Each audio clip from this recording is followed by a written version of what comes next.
Mentiras verdaderas. Revisaremos uno de los episodios más dramáticos e inhumanos en nuestra historia. Indígenas que fueron exhibidos como animales en verdaderos zoológicos humanos. Además, conoceremos las sorprendentes historias tras héroes anónimos chilenos que inspiraron a muchos compatriotas. Todo junto al escritor superventa, Jorge Baradit. Mentiras verdaderas.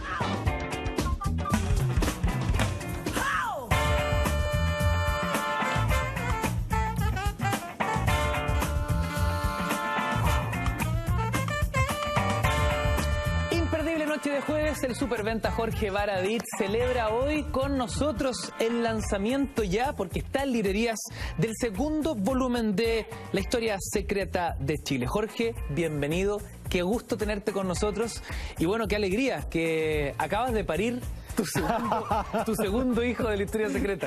Sí, un segundo hijo que tiene lente, que se llama Bernardo Higgins.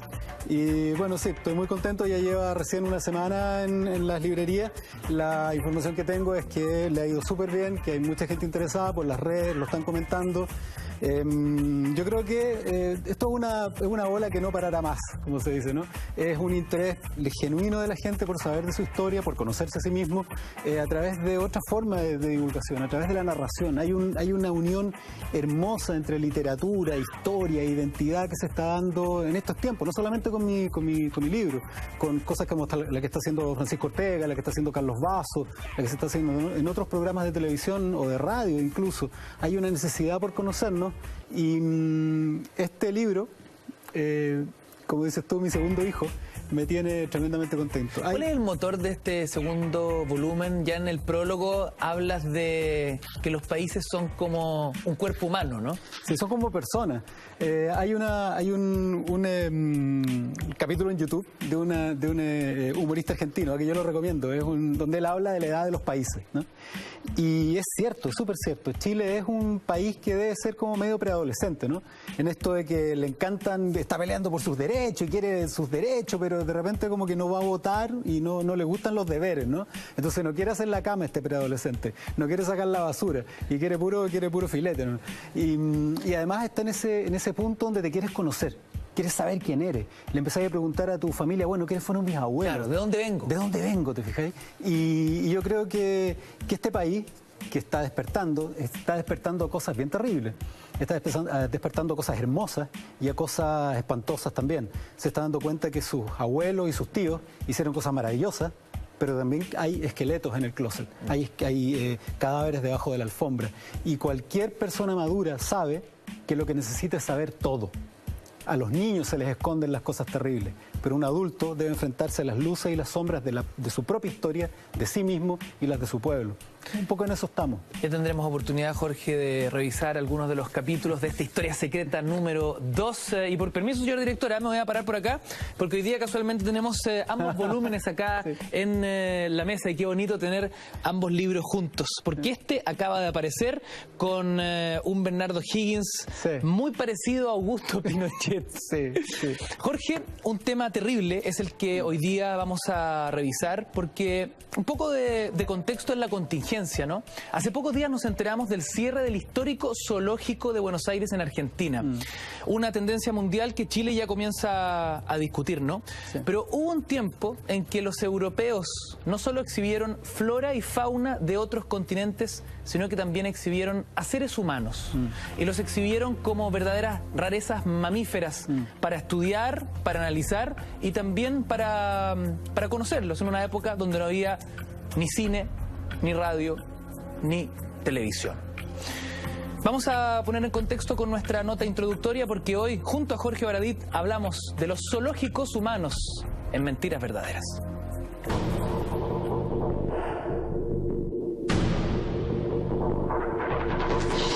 Durante el siglo XIX se produjo la más vergonzosa exportación chilena hacia el viejo continente, en la que decenas de indígenas americanos fueron llevados a Europa para ser exhibidos como animales en parques, ferias y museos en condiciones degradantes.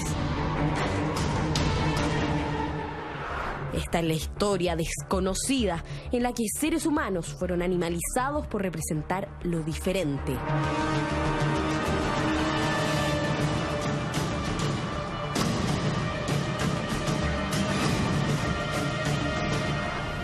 ¿Fueron los zoológicos humanos una mina de oro en esa época o fue una esclavitud disfrazada bajo otro nombre?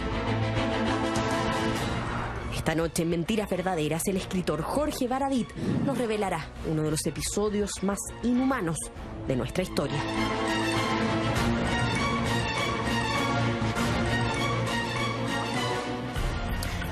Jorge, lo sabemos, para entender la historia hay que juzgarla en su contexto. Sí, claro que y por eso es interesante entender qué pasaba en aquella época para que esta práctica hoy aberrante, ¿no?, fuese tan difundida y congregara a cientos de miles de personas en un gran espectáculo. Mira, el siglo XIX es un siglo bisagra en términos de la madurez del espíritu humano de cara al siglo XX, ¿no? Es un siglo donde se produce una oleada de materialismo científico. La ciencia se empieza a plantear como el paradigma en el cual debería estar inmenso toda la sociedad. Y dentro de estos estudios habían algunos que filosóficamente impulsaban a mirar hacia adelante. Por ejemplo, la idea de progreso. Esta idea de que toda la tecnología, toda la ciencia, la sociedad misma iba avanzando progresivamente hacia un estado de mejoras en el futuro, que esta es la idea del progreso, se une a otras ideas cientificistas como el darwinismo, ¿no? Esta idea de la teoría de la creación de las especies, de la evolución, donde también se ve mezclada con esta idea del progreso y el concepto de que las especies evolucionan hacia un mejor estado, que hay un estado peor y hay un estado mejor de las especies, cuestión que hoy día está absolutamente descartado. Y dentro de eso también el género humano. Entonces se llegaron a conclusiones terribles, como que habían seres humanos que estaban en estadios inferiores y habían seres humanos que estaban en estadios más desarrollados, ¿no? Entonces, esto además se veía reflejado en otros momentos de la cultura, como incluso los espirituales. Había una fuga desde la Iglesia Católica hacia la teosofía, hacia el espiritismo, y dentro de la teosofía expresada, yo creo que la emperatriz o la papisa de esto fue una rusa que se llamaba Petrovna Blavatsky, ¿no? La Madame Blavatsky famosa. Dentro de su mezcla, dentro de su sincretismo hindú, gnóstico, qué sé yo, europeo, planteaba que las razas humanas habían surgido desde una especie de negritud hasta una blanquitud, poniendo a los negros y a los seres de pieles más oscuras en un estado más inferior por haberlos relacionado directa, simbólicamente, con la oscuridad. Entonces, a medida que estas razas, que estas especies iban avanzando hacia la luz, hacia un estado solar, heroico, qué sé yo, hacia la blanquitud, tú podías establecer una especie de jerarquía. ¿Qué viene cuando tú estableces jerarquía?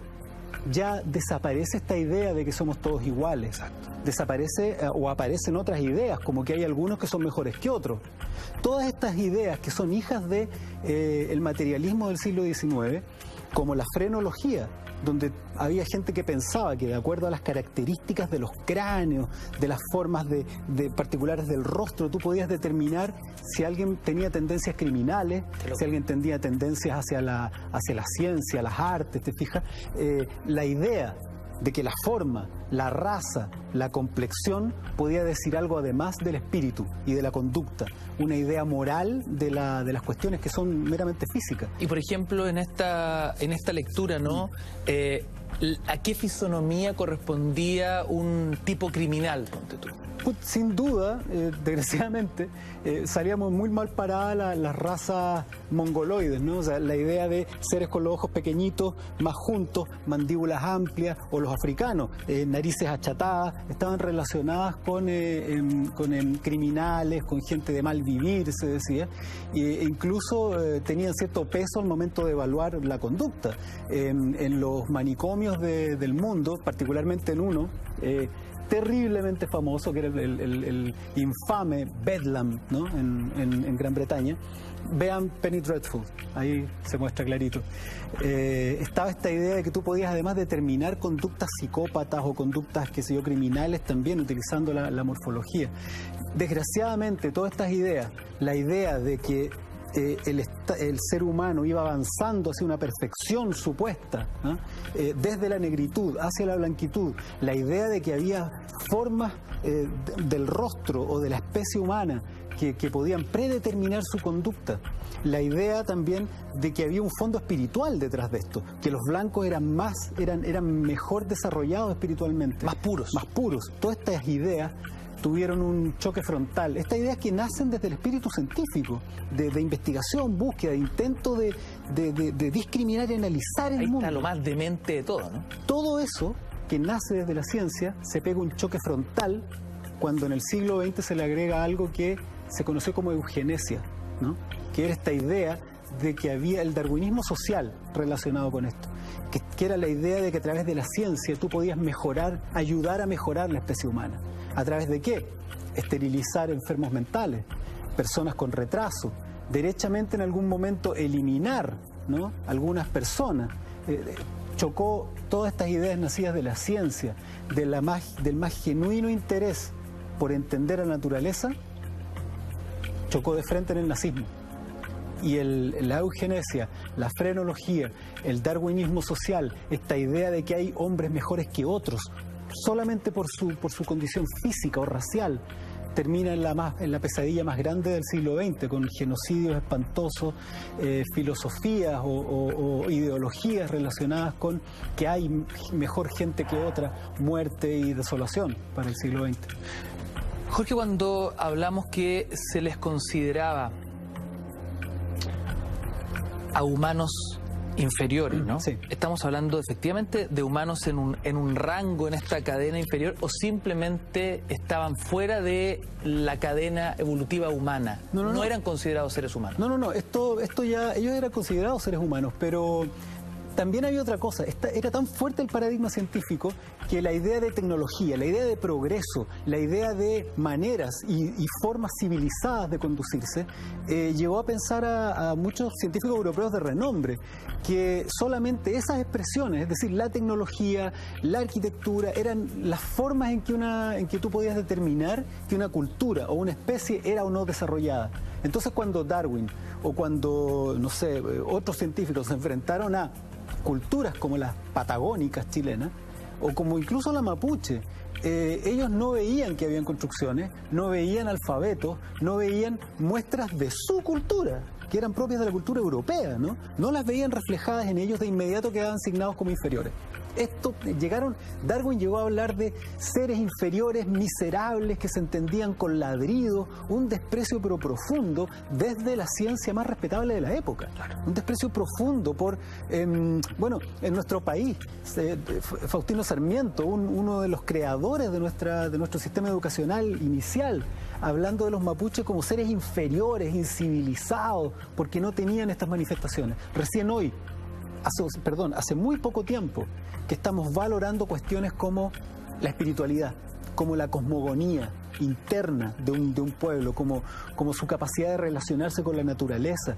En ese sentido, culturas como las patagónicas, las magallánicas, las Selknam, Kawashkar, Yamana, Aoniken, salen maravillosamente mejor parados que nuestra cultura actual. Jorge, vamos a hacer un breve alto. A la vuelta nos enteramos de cómo nacen estos llamados zoológicos humanos. Jorge Baradit en Mentiras Verdaderas.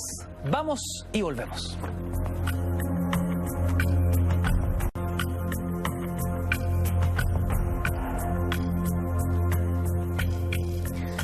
Noche para seguir recorriendo la historia secreta de Chile. Noche para seguir recorriendo lo que fue llamado como zoológicos humanos, junto a Jorge Baradit, el hashtag abierto con nuestro siempre @mentira_la_red para sus comentarios y preguntas. Antes del corte, Jorge, yo te preguntaba cómo nacen estos zoológicos que no solo exhibían flora y fauna de distintos continentes, sino que además a seres humanos. Bueno, esto nace de este mismo espíritu, ¿no? De considerar que hay seres humanos inferiores y de considerar que el paradigma científico, que la investigación no tenía por qué tener límites, ¿no? No había sido puesto ningún límite ético, porque además estos eran casi cercanos a animales. Ya lo había declarado el gran Charles Darwin, ¿no? Que eran prácticamente animales estos seres, que no se diferencia mucho de la observación que hace Cristóbal Colón cientos de años antes, cuando declara que estos seres serviles, cándidos, refiriéndose a los caribeños, eran buenos para la esclavitud, ¿no? Entonces Darwin de alguna manera también mira en menos a todos estos seres humanos con un tremendo mundo interior, solamente por su apariencia, y da pie a que se conviertan en objetos de estudio, en objetos de exhibición, en un tiempo en que ya habían otras formas de la exhibición y otras formas de la crueldad en ese sentido. En este Londres victoriano, ¿no? Estamos hablando de Europa, pero en particular este Londres que era como la Nueva York de hoy día, un cruce internacional. Ellos eran el corazón del imperio, el puerto que era el punto de partida en todas direcciones, hacia todo el mundo, donde llegaban chinos, hindúes, desde América, desde África, un cruce maravilloso. El punto más cosmopolita del planeta. Sin duda, y lleno de cosas muy extrañas. Tú tienes que pensar que en esa época explotó el espiritismo en Londres. En esa época también explotó la teosofía, con esta mezcla rara que te comentaba delante de hinduismo, culturas secretas, doctrinas oscuras, ¿no? Los ladrones de cadáveres, que se llamaban los resurreccionistas, ¿no? Que robaban cadáveres para entregárselos a los doctores para que hicieran sus autopsias, porque estaba prohibido. Los espiritistas, los monstruos. Es la época, son los años del siglo XIX donde se crea prácticamente a Drácula, a Frankenstein, ambientados ambos, fíjate tú, en Alemania y en Londres. Entonces, en este contexto medio monstruoso, medio demente, exótico, floreció una forma también de exhibición que se llama los circos freaks. Los circos de freaks eran estas ferias donde se exhibían, no solamente habían juegos, no solamente se podía apostar, sino también se exhibían siameses, se podían exhibir niños con hidrocefalia, se podían exhibir a mujeres con pilosidad, ¿no? La famosa mujer barbuda. Todo esto con una especie de eufemismo, de que esto era una especie de exhibición antropológica, ¿no? Pero sin embargo era nada más que de humillación humana. Un espectáculo morboso. Un espectáculo morboso, ¿cachai? Por ejemplo, un caso famoso, el caso del hombre elefante, ¿no?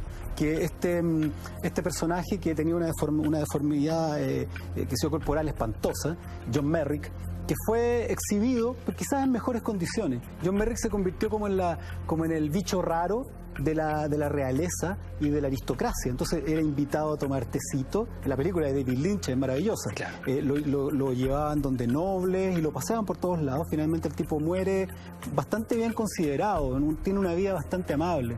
Está el caso de un fueguino, del famoso Jimmy Button, ¿no? Que en 1830, en una expedición de Fitzroy, es llevado con el afán de evangelizarlo, civilizarlo, porque todo esto eran una especie de demonios salvajes que había que convertir a la civilización, y él tiene un paso similar. Él también es llevado a las cortes, él también es invitado a tomar tecito por la nobleza, y pasa algo muy divertido. Después de 2 años en que este personaje le enseñan el idioma, le enseñan las maneras, ¿no? De la corte, lo convierten en un personaje civilizado, que se puede expresar, hablar de filosofía y poesía. Ahí vemos la transformación. Ahí vemos a Jimmy Button. ¿Cómo ahí lo llevan, ¿cómo encuentran a Jimmy Button? ¿Cómo le dan ese nombre? ¿Y cómo es el tránsito del extremo sur de Chile hasta Europa?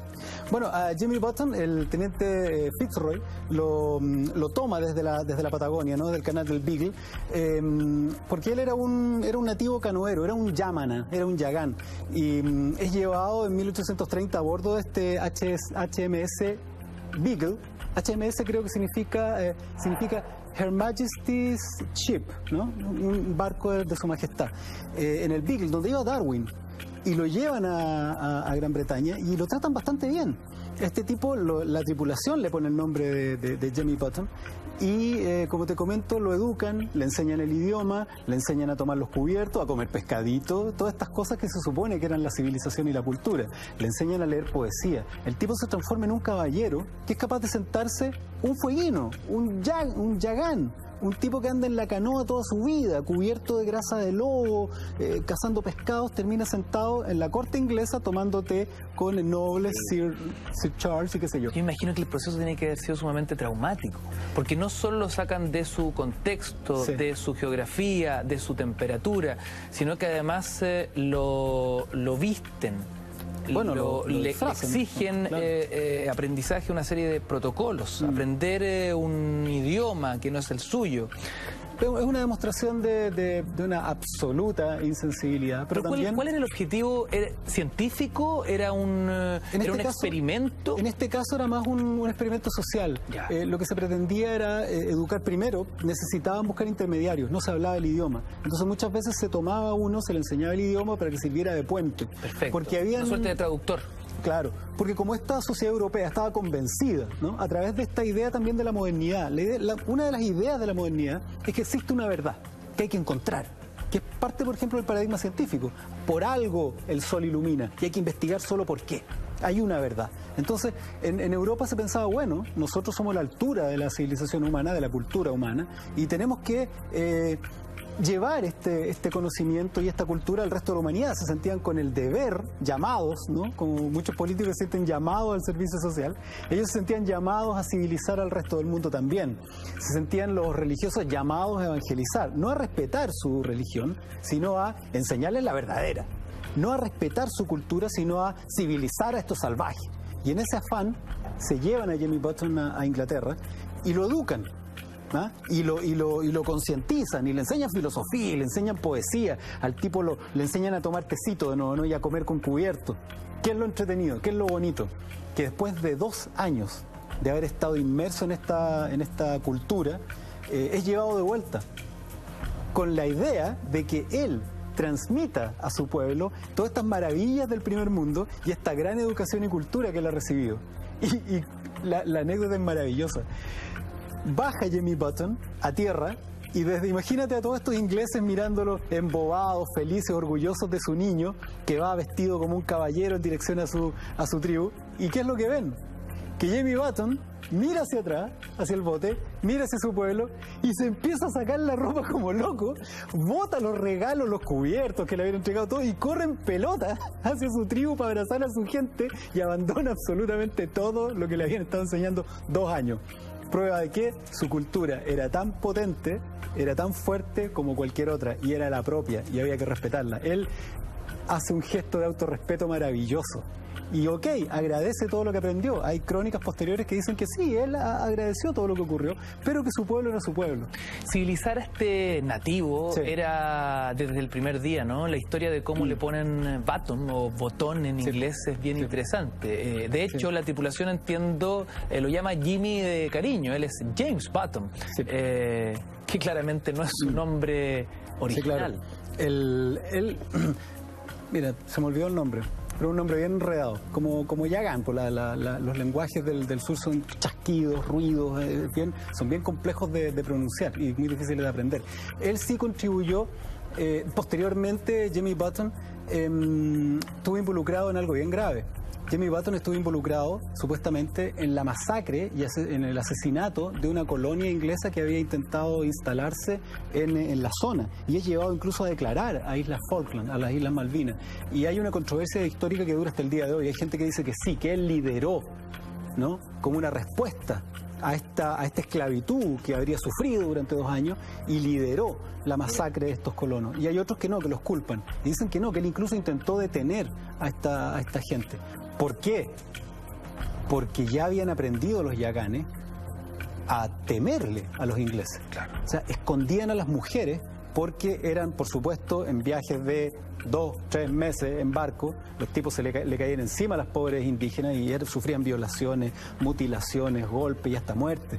Entonces, claro, llegó un momento donde estos yaganes se levantan, no aguantan más y masacran a una colonia completa. Entiendo que apellidarlo Button tiene que ver con una historia que muestra una vez más la altanería del europeo, ¿no? Una transacción a través de botones, Sí, claro. en vez de monedas. Sí, claro. Es lo de las cuentas de cristal, lo de los espejos, ¿no? Este típico desprecio o en realidad también juzguémoslo desde donde viene. El europeo no valora los espejos, pero seguramente un amerindio ve esta posibilidad de verse reflejado y sí lo valora. Es una cuestión de valor, no de precio, ¿no? Y claro, en el caso de Jimmy Button tiene que ver con una moneda de intercambio que es bien despreciable, es que es una humillación.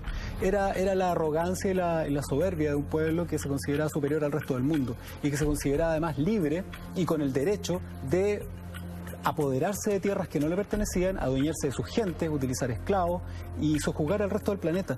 El imperio inglés tiene bien poca, o la historia inglesa en general, tiene bien poca moral para juzgar cualquier otro pueblo, ¿no? Pues, dada su conducta genocida también, en algunos casos en el resto del planeta. Ahora, lo interesante de este experimento social llevado a cabo con la figura de Jimmy Button es que se termina paseando por los castillos de la monarquía. Sí, claro. Sí, pues, estamos hablando de 1830, estamos hablando que Chile se había liberado de los españoles en 1818. Estamos hablando de un momento bien especial de la cultura europea. La caída y el levantamiento de imperios, ¿no? Todavía ni siquiera existía el imperio alemán, que se unifica en 1879, 40 años después. Es un momento donde las monarquías europeas todavía tenían cierto abolengo. Durante el siglo XIX declinan las monarquías europeas, terminan convertidas en una manga de estúpidos realmente a fines del siglo XIX, que terminan metiendo al continente completo en una guerra, en la Primera Guerra Mundial.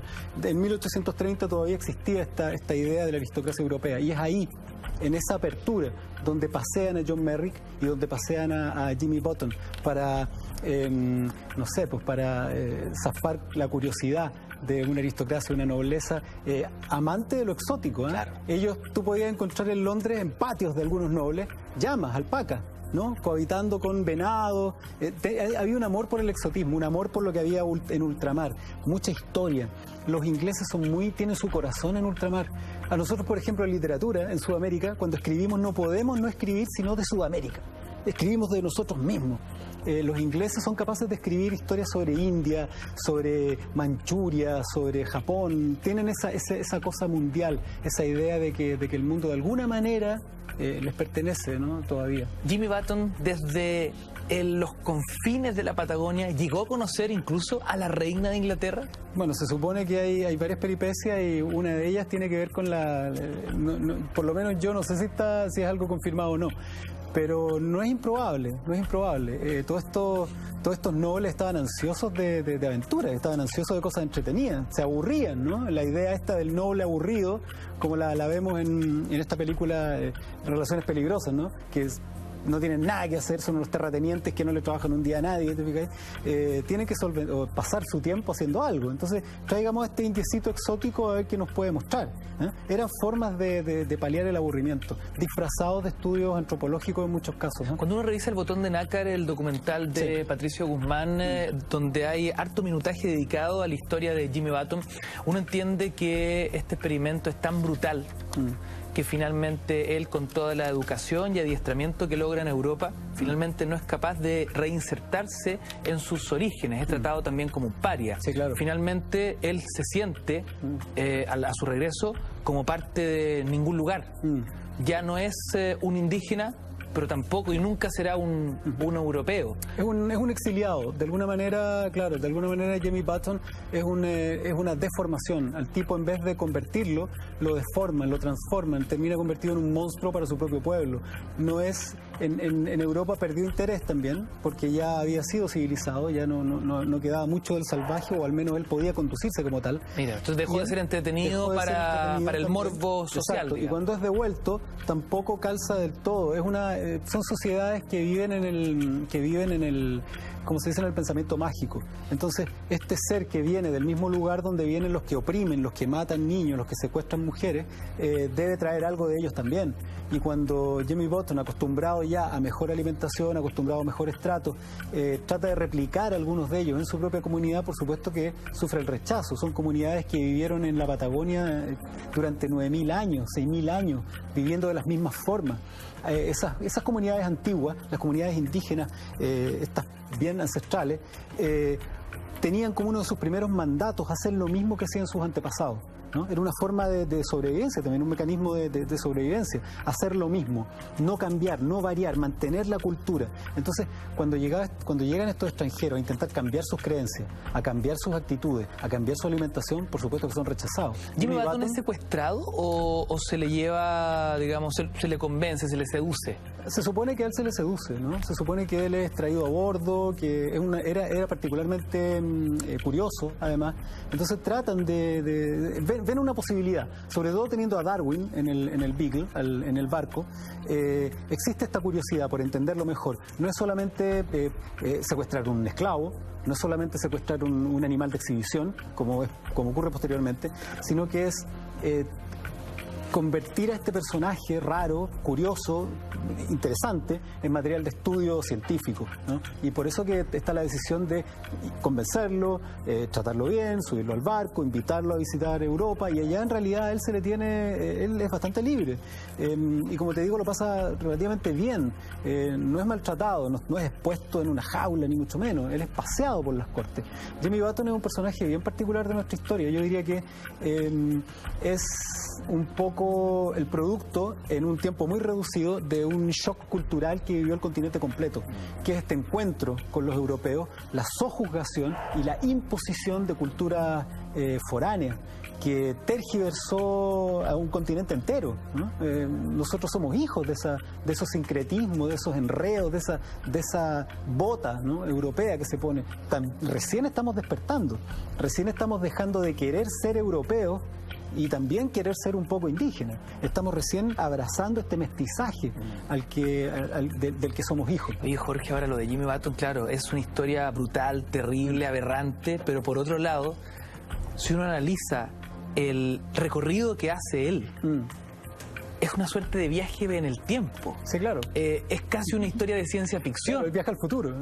Viaja al futuro, desde una canoa, claro, desnudo, termina en una corte comiendo con reyes. Ya, pues como soy ñoño, yo digo que entonces Jimmy Button fue nuestro Marty McFly. Entonces el tipo realmente viaja a una especie de futuro, pero también arrastra un problema, que él cuando vuelve a su comunidad, bueno, a todo esto baja con regalos, ¿eh? Es muy divertido. Porque baja con regalos para su gente. Baja con regalos para su gente. O sea, le llevaban, lo mandaron con, por ejemplo, cubiertos, ¿no? Unas cajas con cuchillos, tenedores, para que dejaran de comer como salvajes y comieran como seres civilizados, ¿no?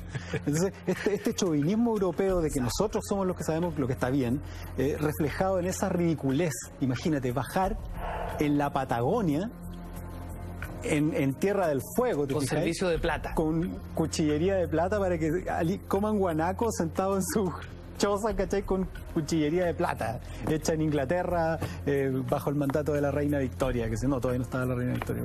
Entonces es bien ridículo.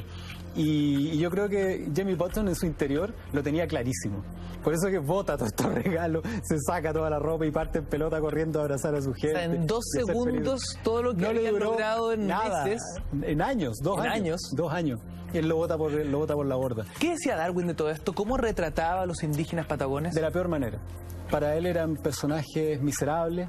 Hablaba de que nunca deben ser los seres humanos más miserables de la Tierra, que se entendían entre sí con ladridos, que eran asquerosos, malolientes, que eran la escoria de la humanidad, que le daban asco, le daban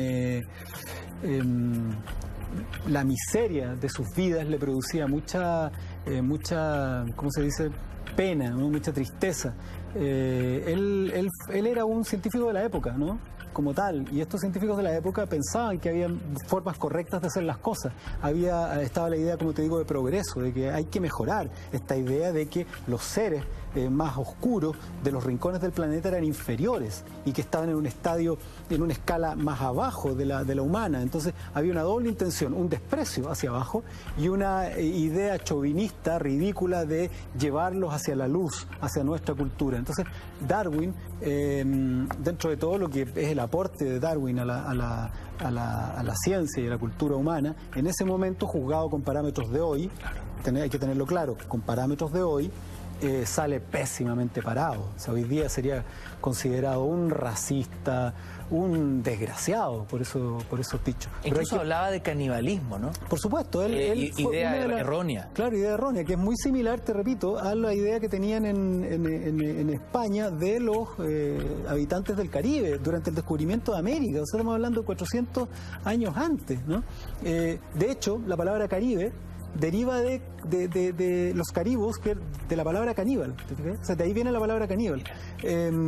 Entonces, esta idea de que eran antropófagos también iban de la mano con esto de que qué peor puede ser una persona, ¿no? Qué tan malo puede ser alguien, qué tan baja puede ser su cultura.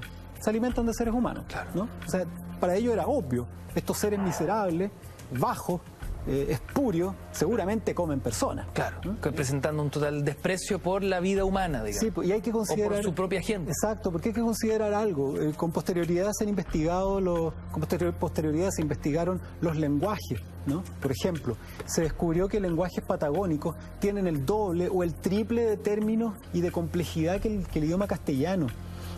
Se descubre que las cosmogonías, la mitología, el mundo interior, incluso ciertas formas de la poesía, eran extremadamente complejas, amplias y alguien podría decir, ok, ellos no construyeron catedrales interiores, ¿no? Una forma de la cultura expresada de otra manera. Y eso desgraciadamente se descubre y se valora cuando esos pueblos prácticamente ya no existen, cuando fueron destruidos técnicamente. Ese desprecio continuó durante el siglo XX, durante el siglo XIX, y podríamos decir incluso que el caso de Jimmy Button es un caso feliz de relación y de estudio antropológico. ¿Quién se hizo cargo de él, Jorge? ¿Fue el capitán del navío o fue el mismo Darwin? No, él está a cargo, al subirse al barco, está a cargo de Fitzroy. O sea, Darwin simplemente observaba con distancia para sus análisis posteriores. Él observaba, tomaba notas, conversaba y todo, pero por supuesto el que estaba a cargo, como también Darwin mismo estaba a cargo de Fitzroy, ¿no? En su viaje. Él educa a Jimmy Button. No, entre todos. O sea, la tripulación lo toma, es un bichito raro, un monito, le enseñan cosas, conversan con él, son bastante amables. Es como una relación de condescendencia con este ser salvaje, ¿no? Una suerte de mascota. Sí, un poco también, ¿no? Esa es la forma, que lo muestra muy bien, de nuevo, David Lynch en El hombre elefante, donde tú te das cuenta que, claro, la gente lo recibe bien, la gente pero en el fondo lo desprecian, sienten asco, y es toda una mascarada. Una mascarada civilizada que esconde el real desprecio que sienten por este personaje. Una mirada mucho más amable es la que encontramos en el encuentro de Robinson Crusoe con Viernes, ¿no? Un poco, porque la verdad es que tampoco es tan amable. Tú tienes que pensar que Robinson Crusoe se impone como el máster, ¿no? Le dice que le tiene que decir como máster. Es una relación también de dominio.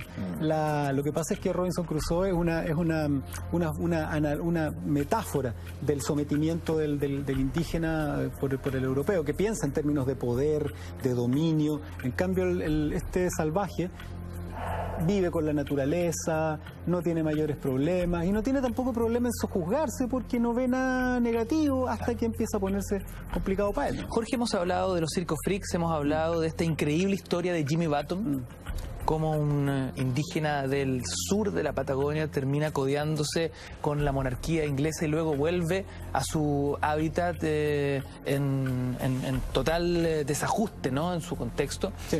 ¿En qué minuto ya empezamos a hablar de zoológicos humanos? Mira, esto es bien terrible porque alguien podría decir, yo lo he conversado, y alguien podría decir, oye, pero hay que verlo también en el contexto de la época, en realidad estas personas no pensaban que estaban haciendo algo malo, se consideraba que los indígenas eran seres inferiores, sí, no, sí. Se consideraba que estaban en un estadio inferior de desarrollo, se consideraba que los europeos eran de alguna manera superiores, estaba toda esta visión cientificista, pero quiero decirte que la primera vez que se intenta llevar a una familia a Onikenk, los conocemos como tehuelche, a Europa, el gobernador de Punta Arenas, chileno, declara que la violencia que implica sacarlos de su hogar es inconcebible e inaceptable. Y hay una autoridad en la zona que se niega. Entonces, es decir, ¿qué es lo que concluimos de ahí? que no era tan aceptable esto que ocurre, que no era tan... en la época se pensaba así. Ya en 1878, previo a los grandes secuestros, ¿no? De indígenas para llevarlo a Europa, habían voces disidentes. Ya habían voces que consideraban que esto era malo. Está el caso... Hay un primer caso en 1879 donde llevan a 3 Aoniken a Alemania y los exhiben en los zoológicos de Dresden y de Hamburgo también, sí, me acuerdo. En realidad esta idea no prende de inmediato. Esta idea es llevada adelante por un pescador alemán de apellido Hagenbeck, Karl Hagenbeck, que decide crear un zoológico. Y es bien curiosa la historia, porque en realidad lo que primero lleva son renos, ¿no? Yeah. De Laponia, un país nórdico, muy cerca del círculo polar, de donde viene el viejito pascuero, ¿no? Esta idea de los trineos tirados por renos viene de Laponia. Este gallo es curioso porque lleva los renos, pero junto con los renos lleva unos lapones para que se hagan cargo de los renos, para que estén ahí, y la gente le presta más atención a los lapones.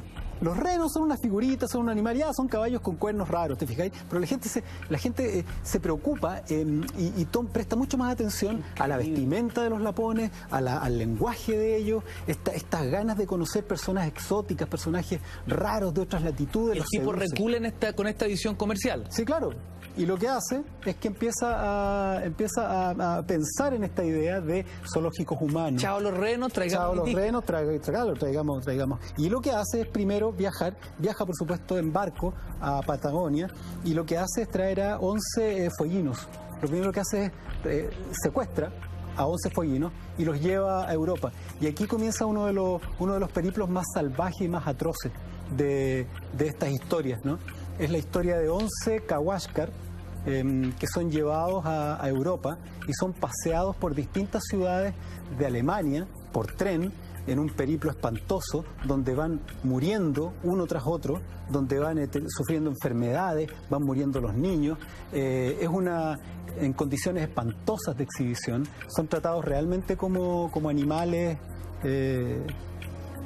no sé, despreciables. Vamos a entrar en esa historia. Que puedas comentar y hacer tus preguntas en nuestro @Mentiras la Red. Estamos con Jorge Baradit a esta hora de la noche discutiendo sobre los zoológicos humanos. Sí, es una situación bien terrible y que no es la única, ¿no? Es un momento en Europa donde se despierta el interés por las culturas exóticas. Aparecen muchas novelas que transcurren en India, transcurren en el sur de Asia. Estas ideas de la aventura, ¿no? Te fijas, después se expresan en toda una serie de novelas como Sandokan, El Príncipe de la Malasia, qué sé yo, las aventuras, Lord Jim también. El gusto por lo exótico, ¿te fijas? ¿De qué periodo estamos hablando? Estamos hablando de 1880 ya, estamos hablando de los últimos 20 años del siglo XX. Hay un interés creciente por la cosa exótica, hay un interés también, hay un crecimiento del comercio internacional. Muchos objetos raros son llevados a Londres, hay mucho saqueo también de colonias para llevar objetos culturales a Londres. Se llena el Museo Británico de objetos, piezas, ídolos de todo tipo. Hay unas ganas hay un amor por lo exótico, un gusto, un paladeo por lo exótico. De hecho, Karl Hagenbeck no lleva solamente patagones, también lleva otros indígenas, se exhiben personajes de Papúa, se exhiben indígenas de Surinam, aparte de estos lapones. Hay un uso del comercio disfrazado de antropología. De hecho, esta muestra que él organiza con los Kawashkar es financiada y cuenta con el apoyo de una sociedad berlinesa de antropología. Mira. ¿Te fijas? O sea, esta exhibición en el fondo está avalada por una sociedad de antropología, etnología y prehistoria. Hay una máscara acá de ciencia, de antropología, pero en el fondo estamos hablando de un lucrativo negocio. Es un museo de freaks, en el fondo, donde los personajes que están siendo acarreados por Europa no cuentan con ningún derecho.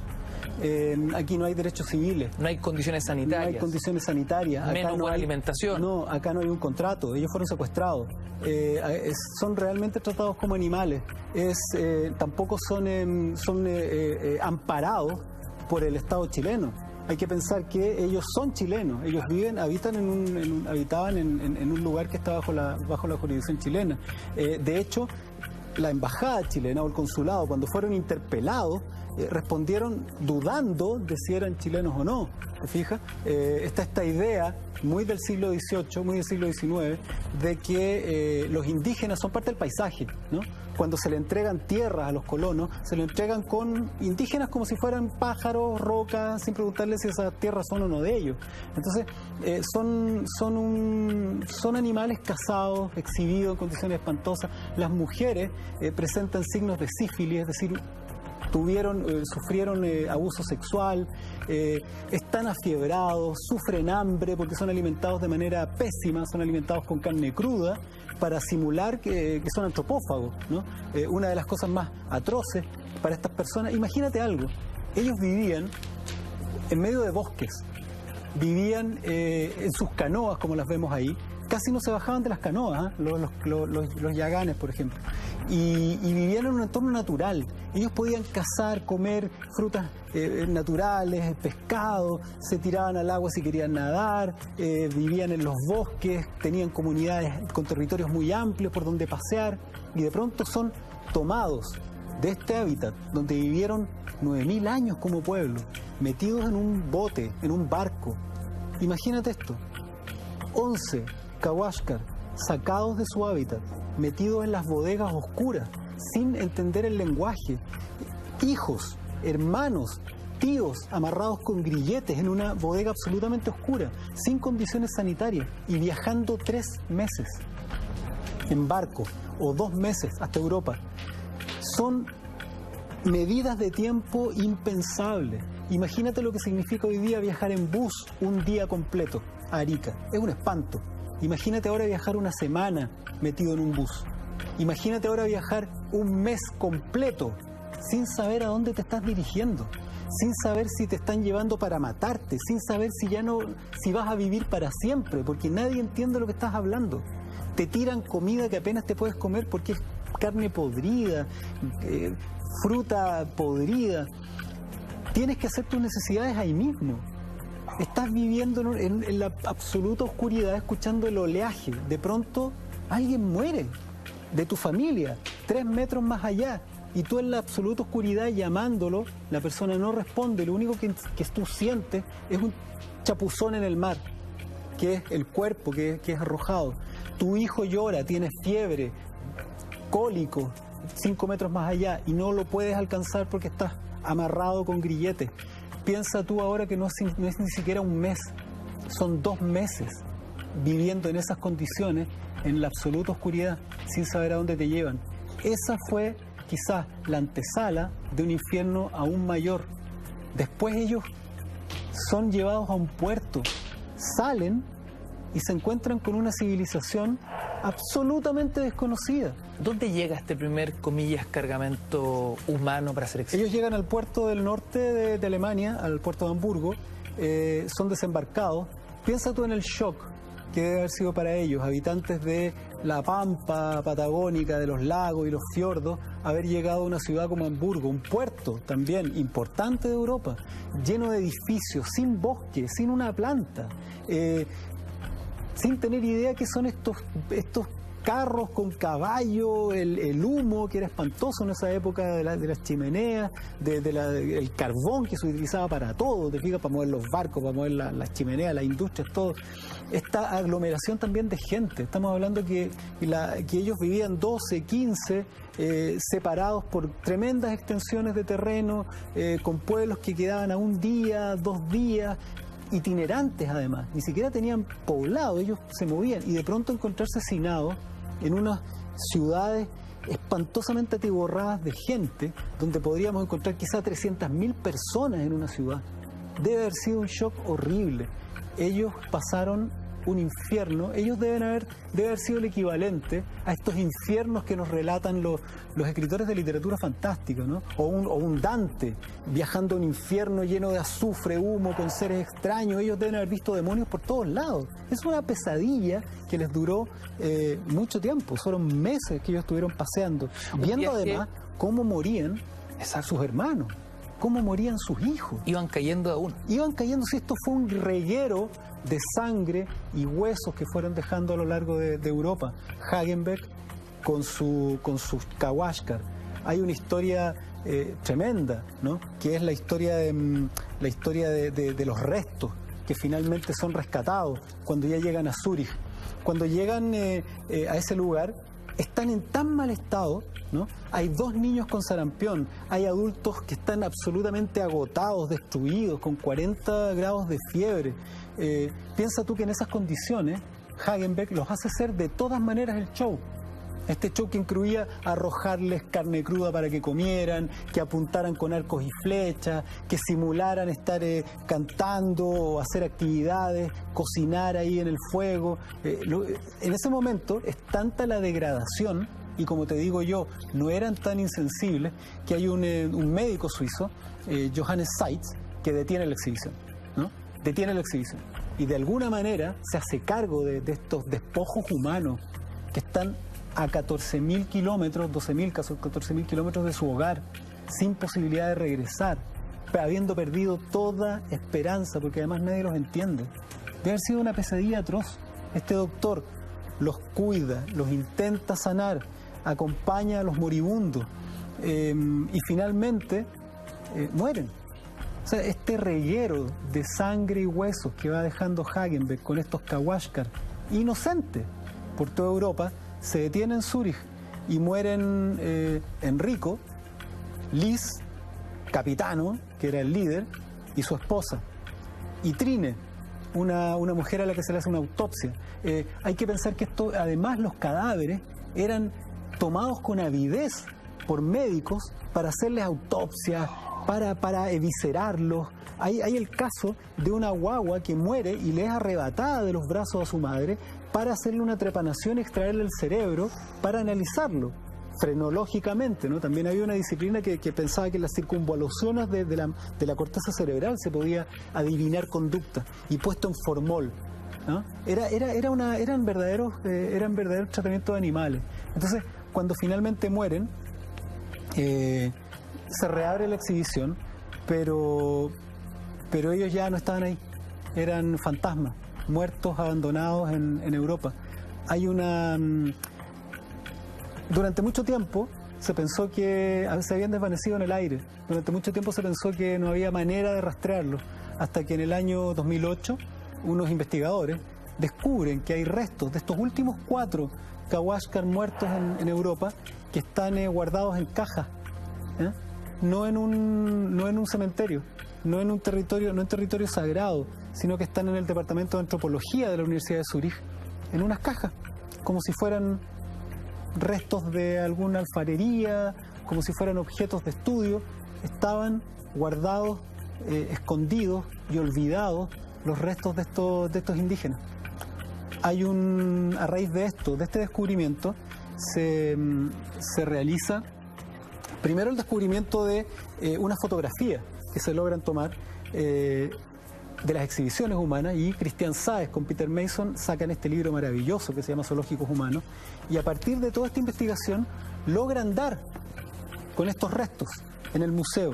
Este libro que nos ha permitido además ir ilustrando esta conversación con fotografías que son tremendamente elocuentes respecto de los zoológicos humanos. Es un libro maravilloso de editorial. Está editado por Editorial Penguin. Es importante que nuestros amigos en casa también lo puedan saber, y así pueden rastrear ejemplares de este texto que es único respecto de esta investigación. Lo que más me sorprende, Jorge, es que cuando vemos estas imágenes donde los indígenas en su condición de tratamiento infrahumano, ¿no? En sus condiciones paupérrimas de salud, de trato, de alimentación, los obligan a simular un contexto de normalidad entre ellos, ¿no? Sí, por supuesto. Y son las imágenes que uno ve, están sonrientes a veces, están haciendo actividades. Sí. Todo eso está esquematizado. Por supuesto, se hacen verdaderos dioramas, ¿no? Después hay algo que se llama el jardín de aclimatación, que se hace en París, donde estaba pensado originalmente para exhibir animales en algo similar a sus contextos naturales, ¿no? Pero que rápidamente se convierte en exhibiciones humanas, ¿no? En ese jardín de aclimatación llevan indígenas de otros países, pieles rojas incluso, y se simula su contexto. Se fabrican unas chozas similares a las de los Selknam, chozas similares a los de los Kawashkar, y se les hace hacer fuego, hacer pruebas con arco y flecha, combates entre ellos. Es realmente una exhibición humillante. Una gran pantomima, digamos. Sí, estamos hablando de seres humanos. Estamos hablando de personas y además en un contexto histórico, no estamos hablando de la Edad Media, estamos hablando de posterior al triunfo de la Revolución Francesa. No fue hace mucho. No fue hace mucho, está ahí a la vuelta. Era gente que nació en esa época, quizás conoció a tus padres. No están tan lejos. Gente que nació en 1880 pudo haber vivido hasta 1960, claro, sin ningún problema. ¿Qué pasó con estos restos, Jorge, los que son hallados hace tan pocos años? Bueno, el año 2008 se encontraron estos restos en el museo, en este departamento de antropología de la Universidad de Zúrich, y se hace un trabajo con mucho respeto, junto con libros. Se trabaja en un documental que vaya siguiendo el proceso de recuperación de estos restos, porque esto no es una muestra arqueológica, esto no es ni siquiera una muestra antropológica. Estamos hablando de los restos de antepasados, estamos hablando de seres humanos que estaban metidos en unas cajas como si fueran puntas de lanza, flechas. Estamos hablando de recuperar dignidad humana. Desde hace un tiempo hay una tendencia, hay un movimiento museográfico que reniega del uso o de la exhibición de restos humanos. Jorge, vamos a hacer un breve alto y a la vuelta queremos saber qué tan lucrativo y exitoso llegó a ser este negocio de los zoológicos humanos. Hacemos un alto, somos Mentiras Verdaderas. Jorge Baradit, noche de jueves, no te vayas.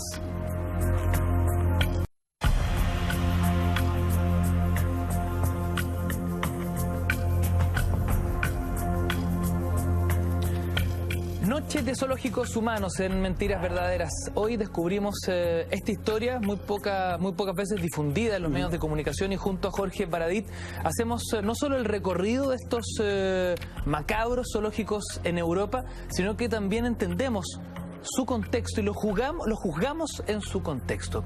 Yo te preguntaba antes del corte, Jorge, ¿cuál fue el punto más alto, ¿no? El nivel más exitoso y lucrativo de este negocio que, lejos de análisis científicos o antropológicos, la verdad es que era un muy rentable negocio. Sí, eso habla un poco también de la condición humana, ¿no? Que muchas veces es como cuando vamos por la carretera y hay un accidente y desaceleramos para mirar. Somos curiosos y hay mucho de morbo en nuestra curiosidad. Me cuesta juzgarla porque me pasa todo el rato, me pasa siempre. Entonces, no estoy seguro que en 1880 no hubiera ido a ver a estos personajes raros traídos desde el fin del mundo, ¿te fijas? Fue tan lucrativo, fue tan exitoso, que estamos hablando que habían unas 750.000 personas viviendo en París. 750.000 habitantes en París. 750.000 habitantes. La exhibición de Hagenbeck convocó a 500.000. No. Estamos o sea, hablando, prácticamente toda la ciudad. Prácticamente toda la ciudad asistió a ver a estos bichos raros. ¿Qué es como ir a ver extraterrestres? O sea, si hoy día secuestran unos extraterrestres y lo exhiben en la plaza de armas, pierde cuidado que voy a estar ahí en la fila. Mira, qué increíble. Ese es el afiche con el que se promocionaba la muestra que estamos contando. Fue tremendamente exitosa y por ende sumamente lucrativa. Mira, prácticamente todo París estuvo en este jardín zoológico humano. Claro, y hay que pensar, o sea, imagínate, había un fotógrafo de la época, de nombre Pierre Petit, que él pagó para tener los derechos exclusivos de fotografiar a todas estas exhibiciones, ¿no? El tipo vendía cada postal, en el fondo una foto, impresa en un cartón, qué sé yo, pegada en un cartón, la vendía a medio franco. Y eso era muchísimo dinero de la época. Imagínate, con 500.000 personas, un mercado de 500.000 personas, medio franco, el tipo se hizo millonario. El tipo se forró. El tipo se forró porque había una curiosidad por ver a estos alienígenas del fin del mundo, estos caníbales monstruosos, ¿no? Porque así eran presentados, como unos caníbales, unos seres antropófagos peligrosos, ¿no? Todo esto, además, sumado a la forma de hablar, que era muy, muy gutural, simulaban ladridos, se inventaron muchas historias al respecto, y claro, estaban todos vueltos locos. Esto fue un éxito, y solo en la medida en que se fueron dando cuenta del deterioro humano, el deterioro real, las enfermedades, el maltrato, era cosa de mirar a estos seres famélicos, ¿no? Mal alimentados y enfermos, con sarampión, llagas en el cuerpo. Claro, con el tiempo se fue esfumando esta fantasía y terminó, como te contaba yo, con este médico suizo deteniendo una exhibición que estaba llevando, y de hecho así fue, a la muerte a todos sus integrantes. Los restos finales de estos Kawashkar, estos 4 Kawashkar que quedaron en el Departamento de Antropología de la Universidad de Zúrich, fueron encontrados en el 2008, y hay un documental que se llama Calafate, ¿no? Zoológicos humanos, desarrollado en conjunto con los autores del libro que vimos recién, que retrata el viaje que hace una descendiente de estos indígenas a encontrarse con los restos de sus antepasados en este Departamento de Antropología de Zúrich. Es de una emotividad tremenda. Tengo entendido que tenemos el tráiler del documental para que le podamos echar una miradita también. ¿Tienen que lo revisamos? Por favor, señor director, justo me avisa que lo tenemos listo. Veamos estas imágenes.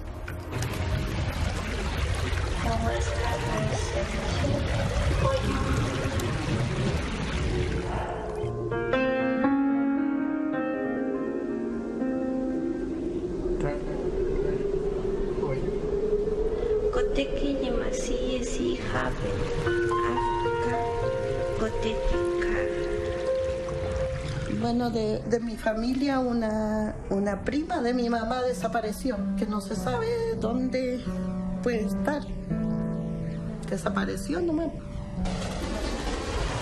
Hicieron paseos siempre en las ciudades también, no para mostrar la ciudad o algo así, sino para que la gente le vieran y son ellos, tenemos que pasar al zoológico, son salvajes. He visto un salvaje, he visto un antropófago.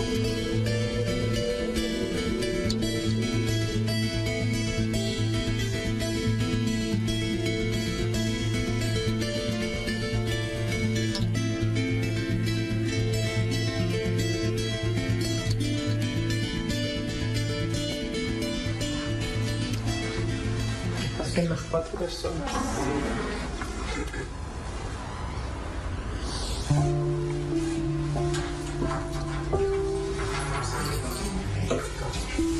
Claro, tendríamos que recuperar que nuestra gente. Pero ahora que sabemos que existen, ya no nos podemos quedar así de brazos cruzados.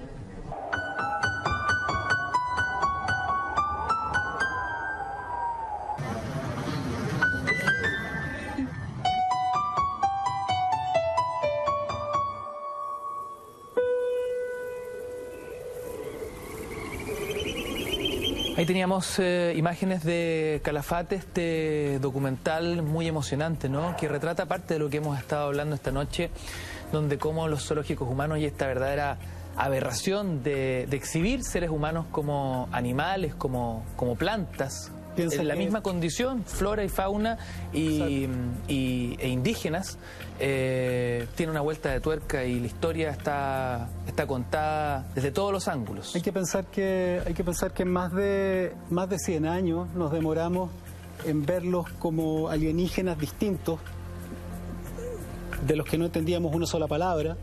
Tuvieron que pasar 100 años, más de 100 años, para que pudiéramos verlos como iguales, para poder entendernos, hablar el mismo idioma y comprender la magnitud de la bestialidad que se cometió.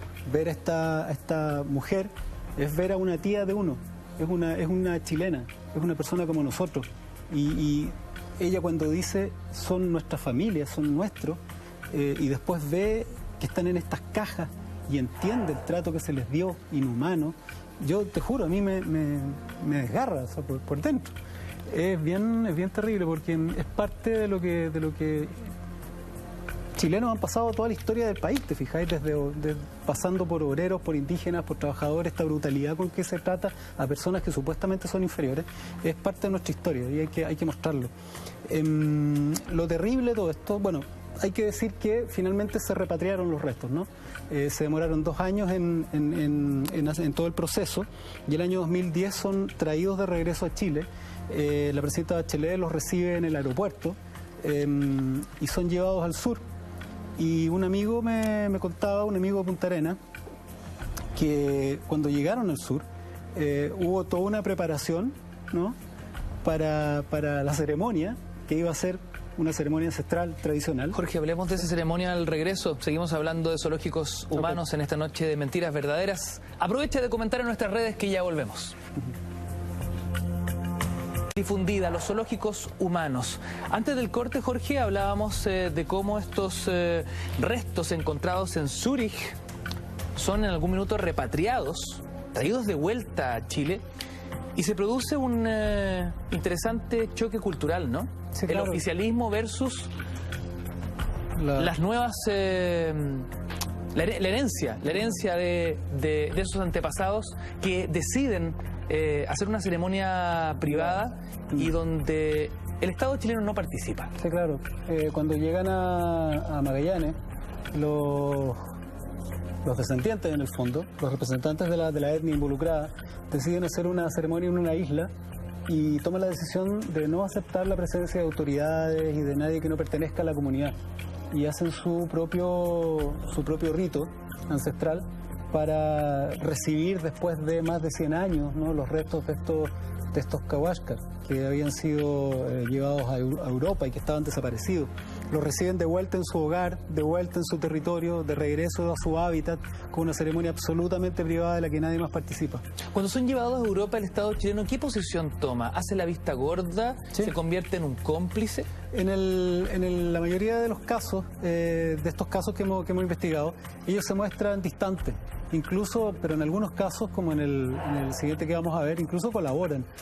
¿Colaboran? Incluso colaboran. Es bien terrible porque luego de esta experiencia espantosa, en el fondo 10 Kawashkar de 11 que atraviesan Europa y terminan muertos, ¿no? A pesar de eso, 5 años más tarde, otro expedicionario, el francés Maître, hace exactamente lo mismo.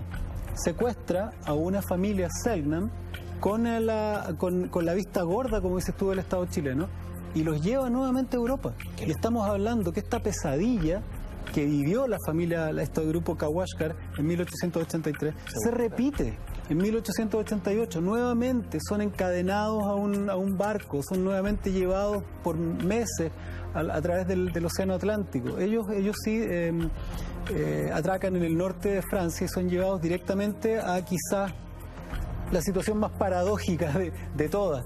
En Francia se estaba celebrando el aniversario de la Revolución Francesa, ¿no? La Revolución Francesa que prometía igualdad y fraternidad entre los seres humanos, en la luz de la reflexión y de la ciencia y de la hermandad política de toda la comunidad humana. Se produce la exhibición de seres humanos encarcelados a los pies de la Torre Eiffel. Curiosamente también Chile participa. Es bien raro porque mucha gente no sabe que el Museo Artequín, un museo que está, una construcción que es preciosa, que está frente a la Quinta Normal, detrás del Museo de Historia Natural, el Museo Artequín. Ese fue el stand que llevó Chile, que armó Chile en Francia. Es absolutamente desmontable, se volvió a montar acá en Chile. Y se presenta, es decir, el país está presente en esa exhibición de la Feria Universal de París. Y también unos pocos metros más allá, hay exhibidos ciudadanos chilenos, como si fueran animales, nuevamente. Antropófagos son presentados, ¿no? Comedores de carne humana, salvajes del fin del mundo. Y son chilenos. Y ocurre exactamente lo mismo. La diferencia es que ellos se van de Francia, no entran directamente al resto del continente, sino que se van directamente a Londres. Y en Londres son exhibidos en un acuario, en un lugar que es el Acuario Real, Y ahí comienzan los primeros problemas. Ahí personas influyentes de Londres comienzan a entender que esta es una situación absolutamente inaceptable. Comienzan a cuestionar, aparecen en los diarios, cómo es posible que esta exhibición humana, humillante y degradante se esté llevando a cabo en un país civilizado. Y Maître decide huir, y huye a Bélgica.